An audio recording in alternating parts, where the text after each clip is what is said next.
rearing has gained popularity across Kenya over the last decade, providing an economic lifeline for many households. However, cultural perceptions and the lack of a well-established market continue to hinder the widespread consumption of crickets, despite the insects packing more nutrients than red meat. Who thought? In Kisumu, though, attitudes are slowly changing. Crickets are being ground into flour and used to make pastries such as cookies and the much-loved chapo, helping overcome the stigma around eating insects. Otieno reports on the Chirping champions using value addition to tackle the nutritional crisis, one cookie at a time.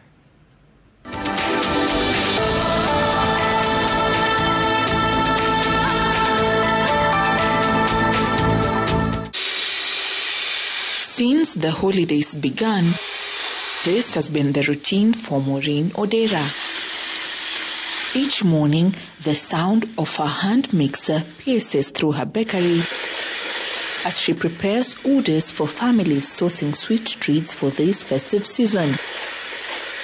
On her work table, a bowl of brown powder sits aside. This is powdered cricket. Insects that only a few weeks ago were chirping in rearing trays, now ready to be folded into cookie dough. I thought it wise to incorporate cricket into my flour so that I can come up with a super product called cricket cookies. Sababu gani? Unapata kwamba watoto wanakula but their food is not well balanced. But cricket has a lot of nutrients. Commercial rearing of crickets began in Kenya in 2012 as part of an initiative to provide sustainable, protein-rich food options. Even if that soil was rich. Before then, extensive research by local universities and the International Center of Insect Physiology and Ecology explored the potential of insects as alternative sources of nutrition. More than 1 decade later, however, crickets, like many other edible insects, are yet to become a common delicacy on Kenyan plates. Some people think probably because insects come from the soil, it's forbidden. Some things have to do with cultural issues and perspectives. But I think if people are educated well enough and told the importance and the nutritious value of those insects, and probably a bit of value addition is done so that they can be presented really well, I think people can really embrace it as an alternative protein. Wow. Nutritionists say that crickets pack up to 70 grams of protein for every 100 grams of dried cricket, iron, calcium, as well as vitamin B12, which is 10 times higher the content of beef. To canvass the phobia associated with eating crickets, it's not really soft. Bread, chapati, and cookies are gaining traction as an alternative form of consuming crickets. So when you naogopa dudu, hautaiona. It is inside there, wameshaga kabisa, and then it is mixed with the flour, and you don't feel it. It is so sweet. You can mix it with porridge, and then you take it. It enhances a lot of, it gives you a lot of energy in your body when you take that porridge mixed with cricket powder.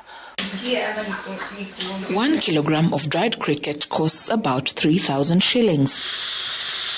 This driving up the cost of the finished product compared to ordinary cookies that retail for 50 shillings for a packet of 12. You find that a can of a cookie goes at 300 shillings. So it is only favorable to high-end clients.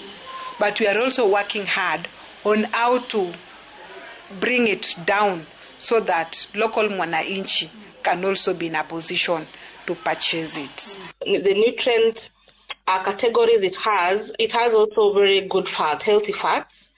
It has omega-3 that helps in the brain development. And we know brain development starts when the mother is pregnant, up to when the child is 6 years old.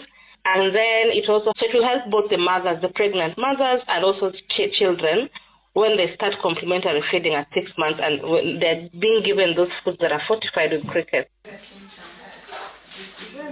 From being what many consider a nuisance, crickets are slowly but surely claiming their space in the nutritional world.